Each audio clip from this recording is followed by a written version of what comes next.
C'est dans Jean au chapitre 4.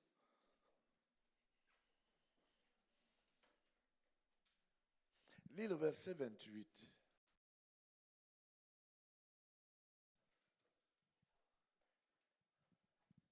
Jean au chapitre 4, le verset 28.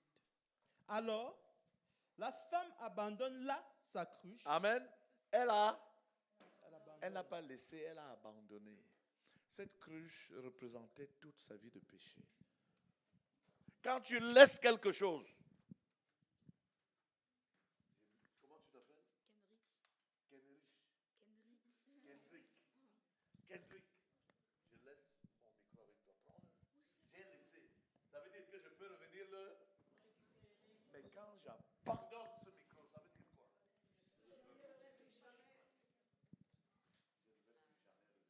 Elle n'a pas laissé son péché. Elle l'a abandonné. Tu dis que tu as donné ta vie à Jésus. Combien de péchés as-tu abandonné?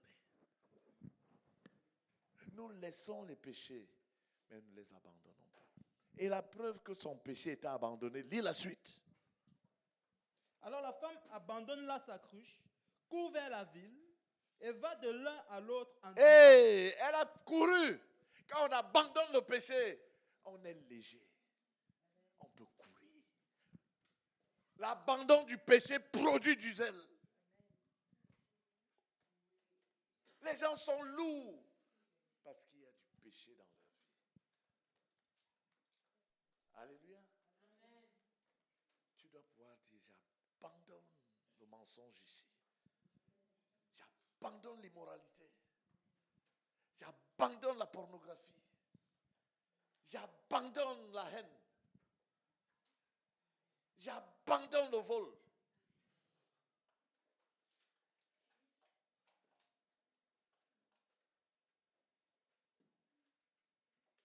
Est-ce que ça a été abandonné?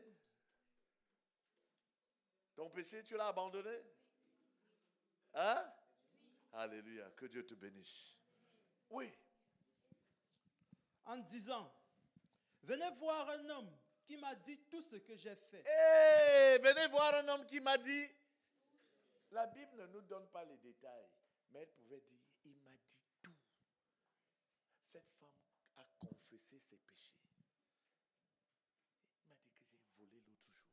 Il m'a dit que j'ai menti. Il m'a dit que j'ai frappé tel. Il m'a dit que je vivais dans la haine. Il m'a dit que Il m'a dit tout ce que j'ai fait. Quand on abandonne le péché, on peut aussi le confesser facilement. Elle avait abandonné. Elle a fait le tour de la ville. La Bible dit. Peut-être est-il le Non, Christ. reprends. Okay. Il dit. Venez voir un homme qui m'a dit tout. Non, avant ça. Okay. Alors la femme abandonne là sa cruche, court vers la ville et va de l'un à l'autre en disant. Dis avec moi, de l'un à l'autre. De l'un à l'autre.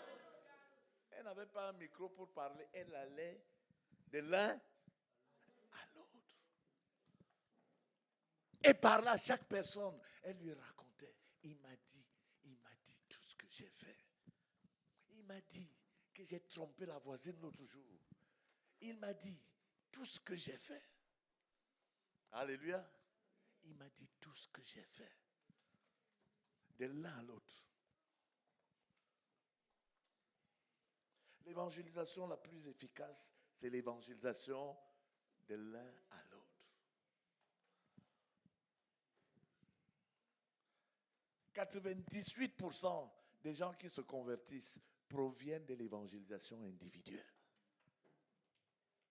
Il n'y a que 2% qui viennent des campagnes d'évangélisation.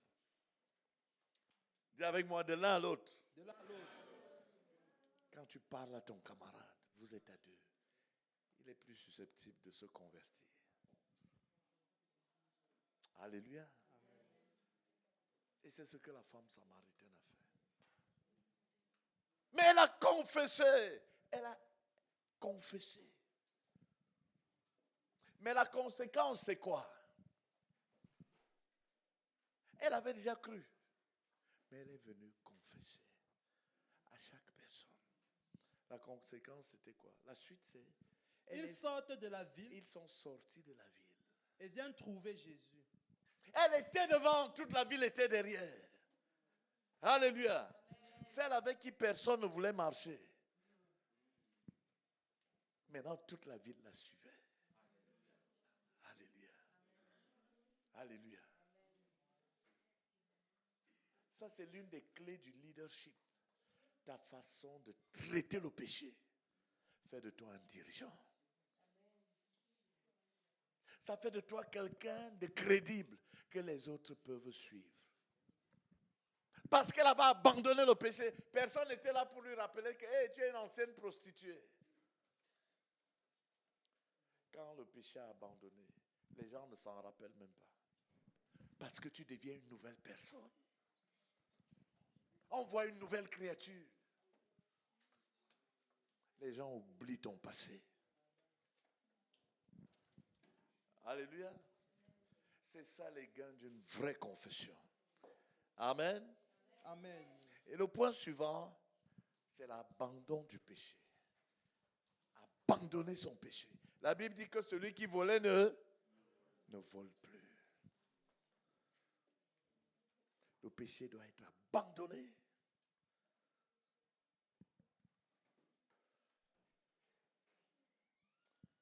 C'est ça. La femme samaritaine, elle n'a pas laissé. Elle a abandonné le péché.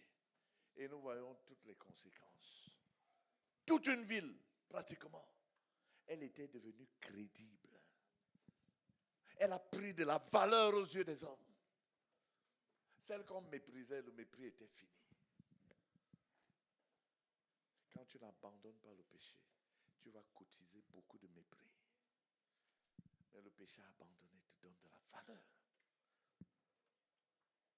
Tu deviens précieux aux yeux des gens.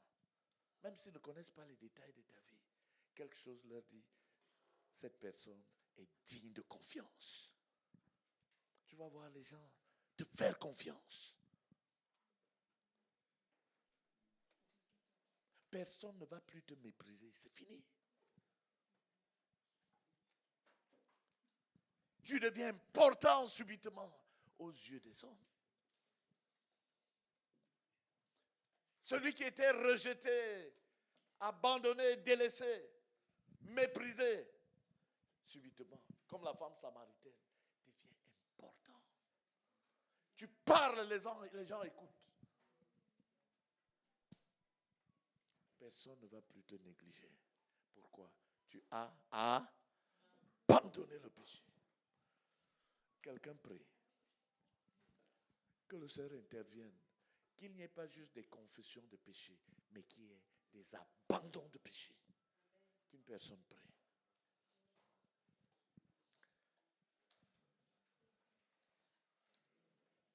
Et Père, nous te disons merci. Seigneur, merci au nom de Jésus-Christ pour cette différence qui est claire, l'abandon du péché et laisser le péché. Père, merci au nom de Jésus-Christ parce que nous devons abandonner le péché. Nous devons abandonner le péché. Nous devons abandonner le péché. Nous ne devons pas laisser le péché. Nous ne devons pas le déposer quelque part pour venir le reprendre après. Mais nous devons l'abandonner. Ô Père éternel, je prie au nom de Jésus-Christ, afin que ces paroles au nom de Jésus-Christ nous parlent et que nous méditons dessus maintenant au nom de Jésus-Christ. Est-ce que nous avons abandonné, Seigneur, ou est-ce que nous avons laissé nos péchés? Père, je prie au nom de Jésus-Christ, parce que même la femme samaritaine qui était prostituée, l'abandon du péché a produit en elle une femme qui est devenue aimée aux yeux de la ville. Le rejet était fini, elle est devenue importante. Et tu nous as dit, Seigneur, que le péché abandonné donne le courage, produit la confession. Père, je prie au nom de Jésus-Christ que chaque péché que nous ne pouvons pas confesser veut simplement dire que nous ne les avons jamais abandonnés. Père, je prie au nom de Jésus-Christ que cet enseignement soit simple et clair pour nous, de sorte que nous puissions le mettre en pratique. Père, je prie pour les cœurs, ô Roi de gloire, je prie au nom de Jésus-Christ, afin que dès ce moment, au nom de Jésus-Christ, que l'ennemi ne vienne plus nous séduire lorsque nous avons laissé un péché et nous croyons l'avoir abandonné, mais que nous l'abandonnons véritablement au notre Dieu. S'il te plaît, Père éternel, au nom de Jésus-Christ. Amen. Amen. Le point suivant, c'est la restitution. C'est quoi la restitution? Est-ce que vous me suivez? Tu as péché. Tu as fait du tort aux gens. La restitution, c'est une tentative de réparation du mal qui a été commis ou du mal qui a été fait. Tu essayes de réparer. Tu vois, c'est l'équipe, le maillot de l'équipe du Cameroun. Est-ce que tu sais même jouer au foot?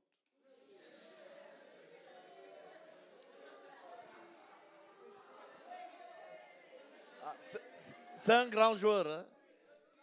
Mais pourquoi vous criez? Je ne comprends pas. Il est fort.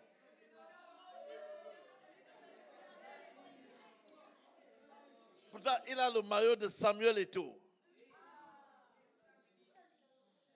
Hein? Est-ce que Samuel Eto'o est bon?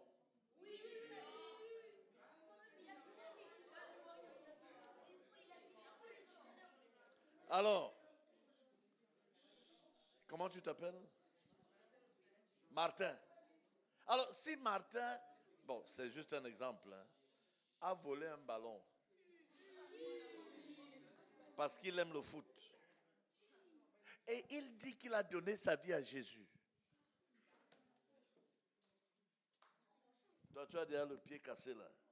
Donc, il a volé ton ballon. Tu t'appelles comment? Tu t'appelles comment? André. Alors, Martin reste... Hein? Angèle. Angel. Alléluia. Alors, Martin a volé, c'est un exemple. Martin a volé le ballon de Angel. N'est-ce pas? Il dit qu'il a donné sa vie à Jésus. Et il a le ballon d'Angel. Il est en train de jongler. J'espère que tu sais jongler. Alors qu'il peut aller remettre le ballon à Angel et lui dire, voici ton ballon que j'ai volé. Mais il reste avec le ballon. Il est ici en train de dire, alléluia, gloire à Dieu, le Seigneur est bon. Avec le ballon détruit. Normalement, est-ce qu'il devrait restituer?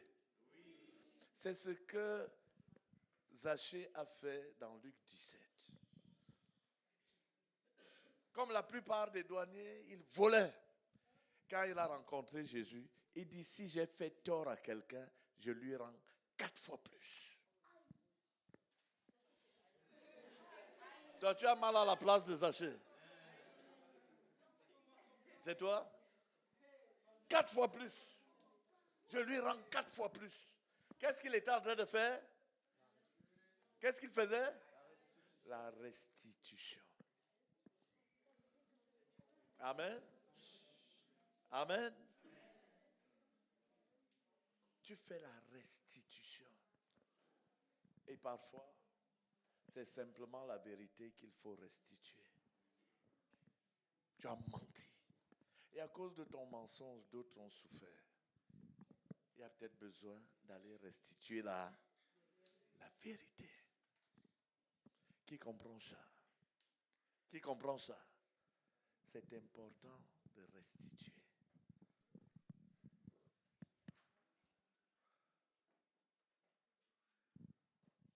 Nous lisons dans Luc au chapitre 17 et je vais vous faire voir quelque chose. Tu y es? Oui, oui. Zachée, se tenant devant le Seigneur, qu'est-ce qu'il dit?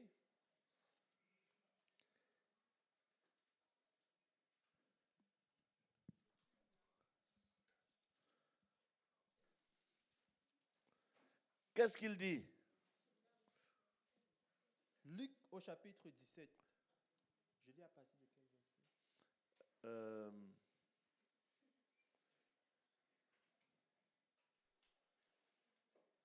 quel verset?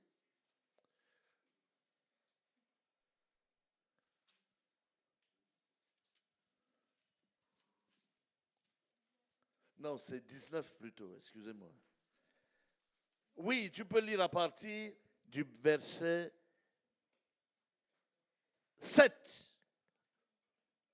Luc 19, à partir du verset 7, nous lisons. Non, lis à partir du verset 8, on n'a plus de temps. Mais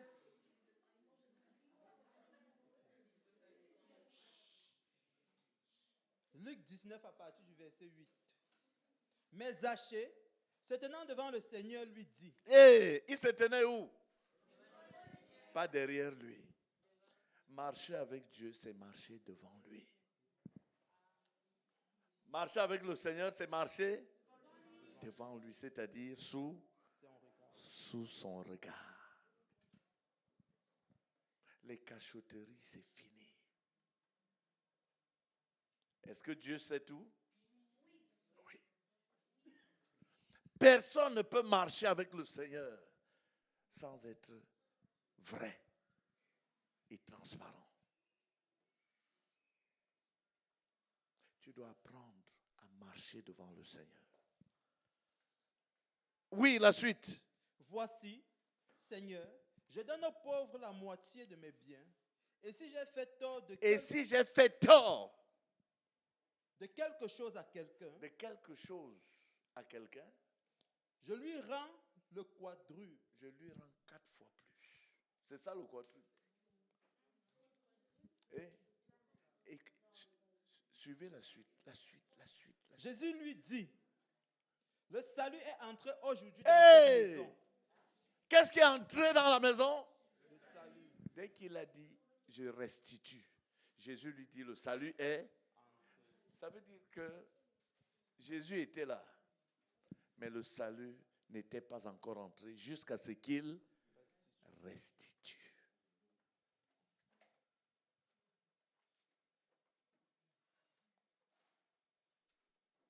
J'espère que tu veux être sauvé. Quand il dit, si j'ai fait tort à quelqu'un, je lui rends 4 fois plus. Jésus dit, le salut est entré. Dis avec moi, le salut est entré. Le salut de Dieu entre quand tu te lèves pour restituer.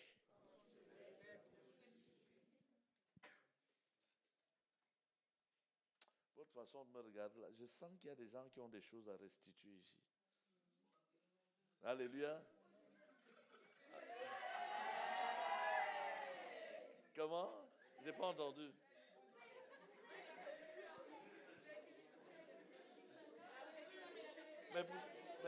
Mais pourquoi vous criez? Il y a eu un vol. Il y a eu un vol. Ah, on a volé le pot de gel. Hein? Je ne comprends pas. Il y a eu un vol. Alléluia. Alléluia. Alléluia. Le pot de vol sera restitué. Le pot de gel sera restitué. Pourquoi?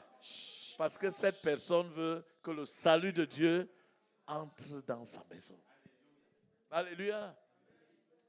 Hey! Vous ne me suivez pas. Relis. Jésus lui dit, le salut est entré aujourd'hui dans cette maison.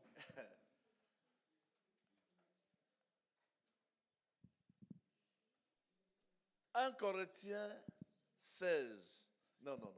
C'est Acte 16, 31. Qui se rappelle de Acte 16, 31?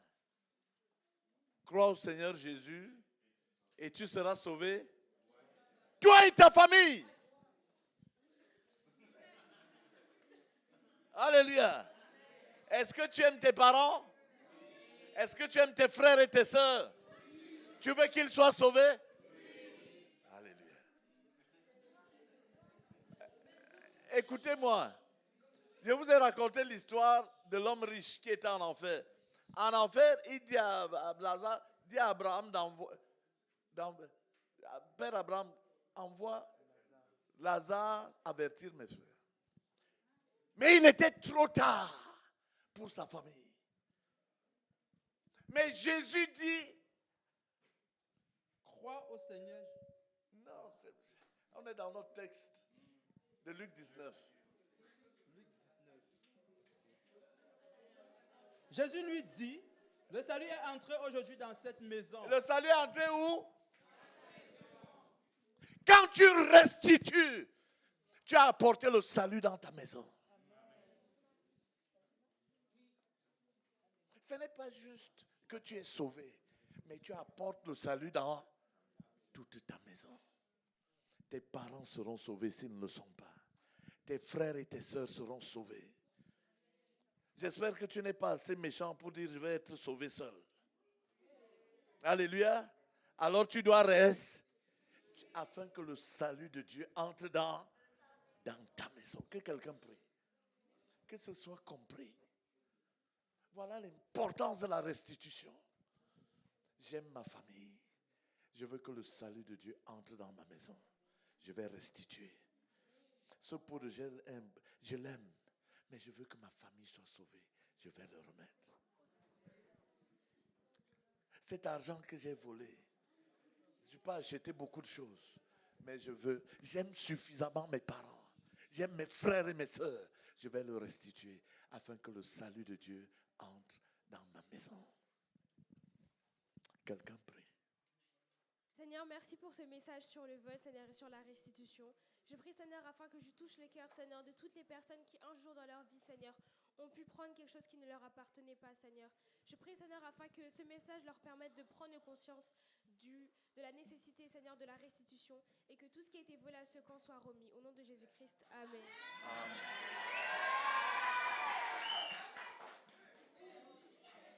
Chut. Oui, prie, s'il te plaît. Silence. S'il te plaît, Seigneur, que tu puisses nous permettre à chacun d'entre nous de, Seigneur, restituer tout ce qui pourrait appartenir à une autre personne qu'on a pris par envie ou par besoin. S'il te plaît, Seigneur, comme toi-même tu l'aurais fait, pour que nous puissions sauver nous et notre famille.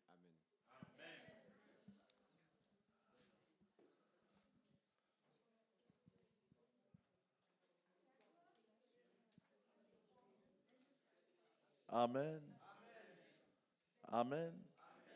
Que quelqu'un d'autre prie. Si tu aimes ta famille, fais ta main comme ça. Alléluia. Oui, vous deux qui êtes debout, priez. Nos familles doivent être sauvées. Seigneur, nous te bénissons, nous te rendons grâce pour cet enseignement sur la restitution et sur la repentance en général. Et nous prions, Père éternel, que pendant que tu vas nous conduire à nous repentir, que nous ne nous repentions pas seulement avec la bouche, mais que nous puissions également, Seigneur, faire les actes de restitution, Seigneur, à toute personne à qui on aurait pris, Seigneur, consciemment, Seigneur, ou bien même qu'on aurait pris, on aurait oublié de rendre, Seigneur, que nous puissions rendre tout ce qui ne nous appartient pas, Seigneur, nous t'en supplions. Afin, Seigneur, que nous soyons sauvés, nous et toutes les personnes de notre famille, Seigneur, parce que nous les aimons et nous ne voulons pas être sauvés seuls. Au nom de Jésus-Christ, Amen. Seigneur, je te bénis, je te rends grâce. Merci, oh Dieu, pour ta promesse rattachée à la restitution, Seigneur. Merci, Seigneur, parce que tu nous montres ce soir l'importance de celle-ci, Seigneur. Et je prie afin que tu touches le cœur de toutes les personnes présentes ici, Seigneur, pour que, au-delà même du vol, Seigneur, que ces personnes-là puissent être convaincues, Seigneur, de vouloir essayer de réparer, Seigneur, le mal qui a été commis par n'importe lequel de leurs péchés. S'il te plaît, je t'en supplie, ô Éternel. Touche le cœur de chacun d'entre nous, ô Dieu. Au nom puissant de Jésus-Christ, Amen.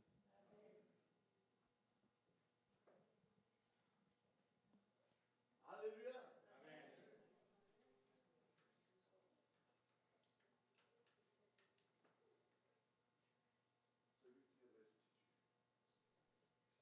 Écoute, celui qui restitue est en train de dire, j'aime ma famille. J'aime ma famille. J'aime mon père. J'aime ma mère. J'aime mes frères et mes sœurs. Je vais restituer.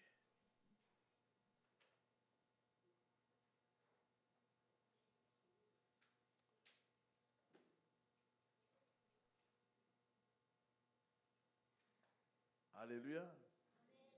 Alléluia.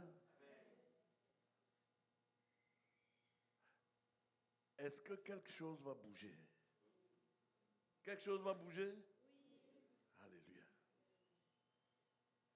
Le point suivant, c'est rechercher le pardon de Dieu. Je vous ai expliqué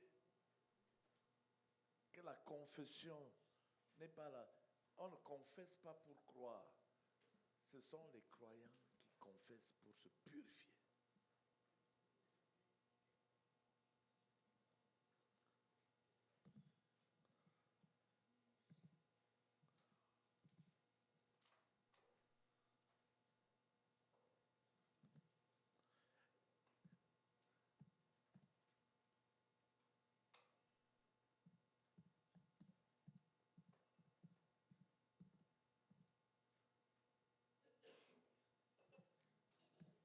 Alléluia.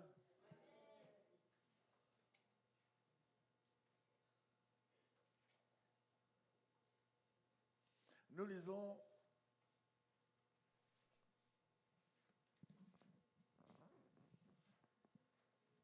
Marc chapitre 4, verset 12.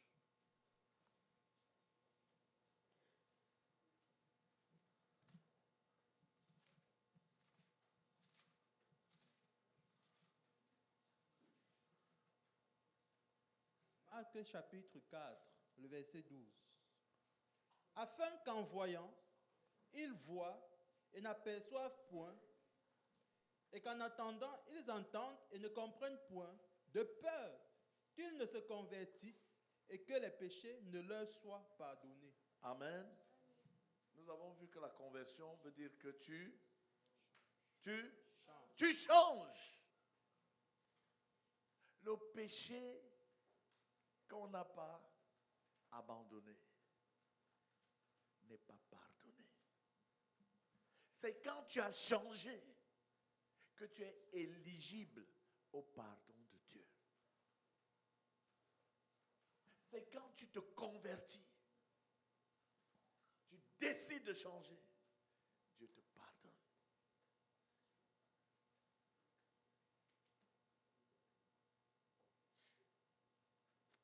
Amen. Amen. Amen. Nous lisons dans Actes chapitre 3, le verset 19.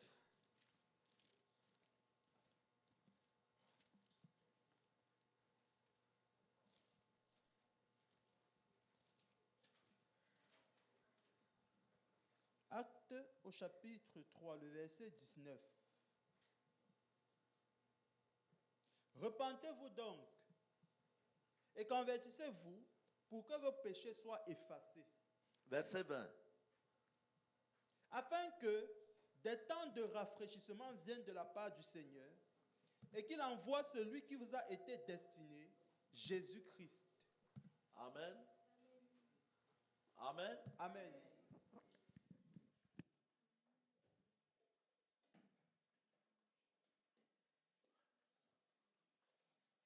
Si tu ne te convertis pas, tu ne changes pas, ton péché n'est pas effacé.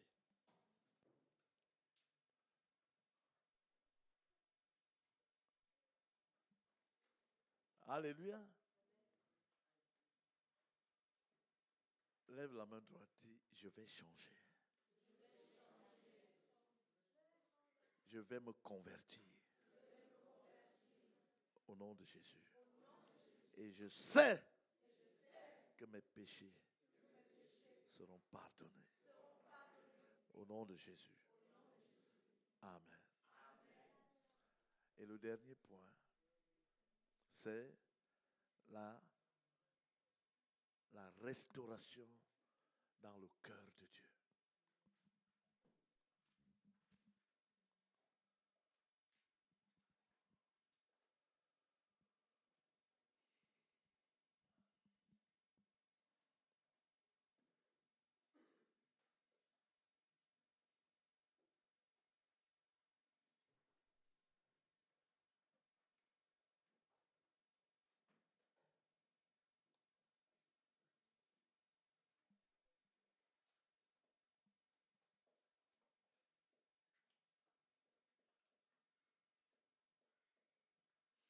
Amen.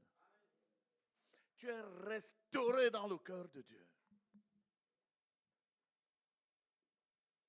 Et là, c'est un point très important.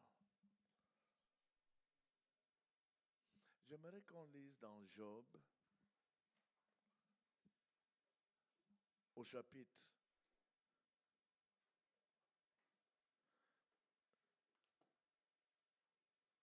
Job. Est-ce que tu as trouvé? Le livre de Job. Oui, je suis dans Job.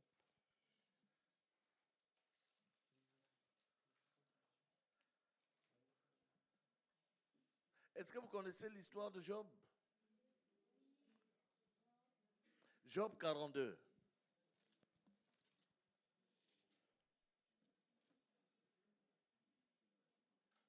Le verset 10. Job chapitre 42, le verset 10. Nous lisons.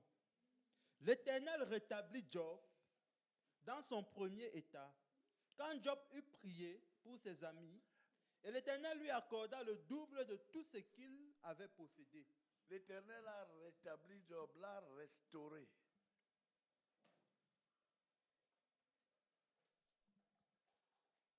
Il avait tout perdu. Dieu l'a restauré.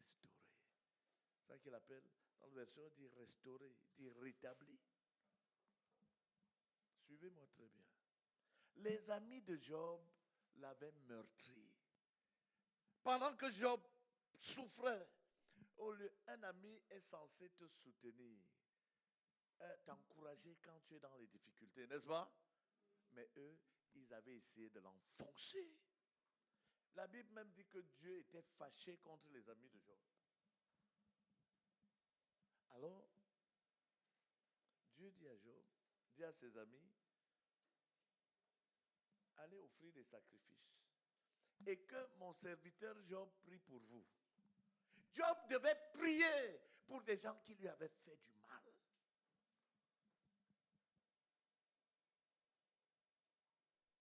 Il devait bénir des gens qui avaient brisé son cœur.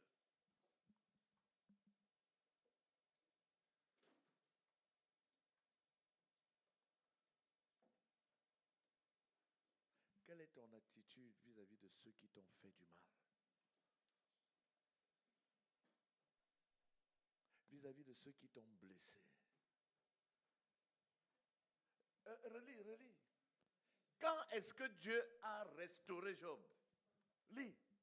L'Éternel rétablit Job dans son premier état, quand Job eut prié pour ses amis. Donc Dieu attendait. Job, ils t'ont fait du mal. Je veux te rétablir, je veux te restaurer. Mais j'attends de voir comment tu vas les traiter. Alléluia. Amen. Alléluia. Amen. Et quand il a décidé de prier pour eux, de les bénir, Dieu l'a restauré. Lis la suite, le verset 11. Les frères, les sœurs et les anciens amis. Non. Lis la fin du verset 10. Okay. Et l'Éternel lui accorda le double. Hey! L'Éternel lui accorda. Il n'a pas seulement restauré, il a donné le double. Des gens t'ont blessé, des gens t'ont fait du mal, on t'a méprisé, on t'a rejeté. Mais tu es resté dans la colère et dans l'amertume. Tu ne seras jamais restauré. Tu t'arrêtes. Tu décides. Celui-ci m'a fait du mal. Il m'a insulté. Il m'a blessé. Il m'a rejeté. Il m'a trahi. Il m'a poignardé dans le dos. Il m'a médit contre moi. Il m'a vilipendé. Il m'a calomnié. Mais tu te lèves pour le bénir.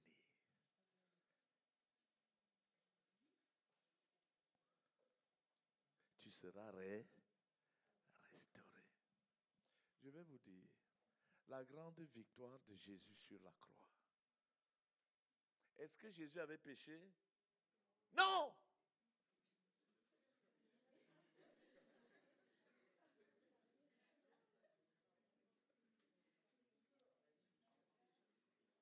Mais qu'est-ce qu'il a dit?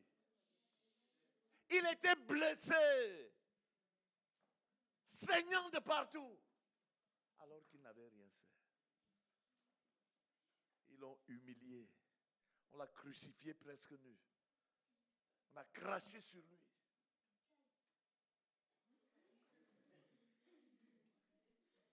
Il était couvert de blessures. Vous savez, il a été battu. du fouet. Vous savez, les fouets en ce temps-là, il y avait des bouts de fer sur des lamelles de cuir. En sorte que quand on te frappait, ça arrachait la chair. Voilà combien Jésus a souffert. Oh! Et qu'est-ce qu'on entend? Père! Pardonne-le!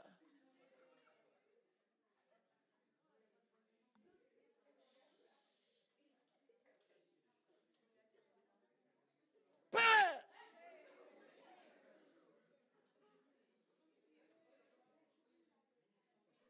Pardonne-le! Ce n'est pas fini, ce n'est pas fini. Et il a pris leur défense. Il dit, ils ne savent pas. Ils ne savent pas. Il les défend devant son Père.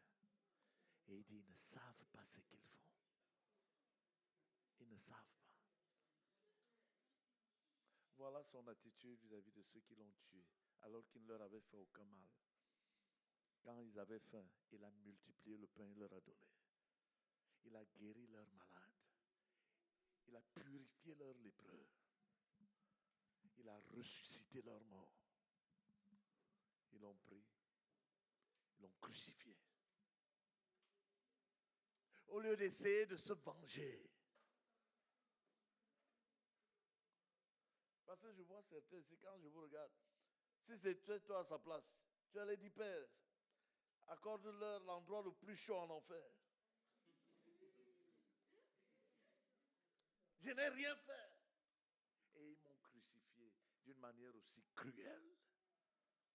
Ça aurait été juste, on peut dire. Mais ce n'est pas cela. Il a pardonné. Et il les a défendus devant son Père. Qu'est-ce que ça a produit? Sa vie lui a été restaurée.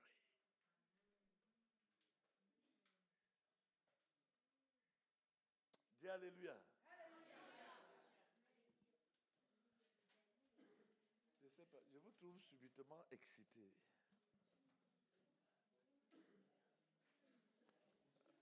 Alléluia.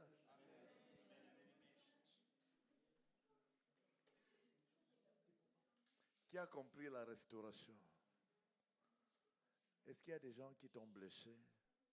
On s'est moqué de toi? On t'a insulté? On t'a brisé sans raison? On t'a humilié? Amen. Prions ensemble. Tu veux être restauré? Dis Seigneur, je pardonne. Prie. Si tu connais ces personnes, dis Seigneur, je pardonne à tel, je pardonne. Ce n'est pas le moment de bavarder, c'est le moment de prier. Je pardonne. Je vais être restauré.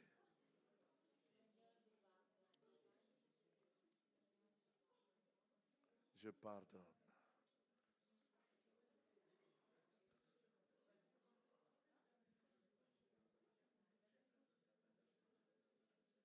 Je pardonne. Je pardonne. Ils m'ont fait du mal, mais je pardonne.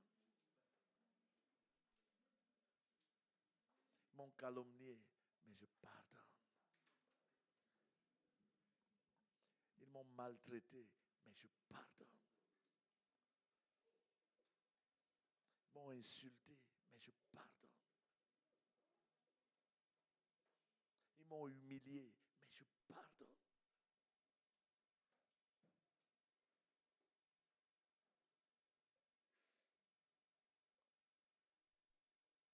Que le Seigneur fasse revivre tout ce qui est mort dans ta vie.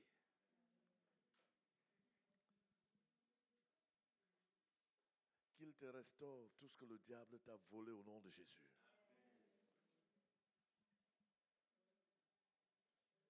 Qu'il te restaure ton intelligence que tu as perdue à cause du péché.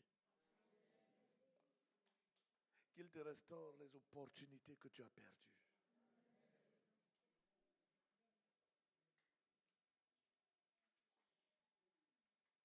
Et qu'il t'élève tu deviennes grand devant Dieu et grand devant les hommes. Au nom de Jésus. Amen.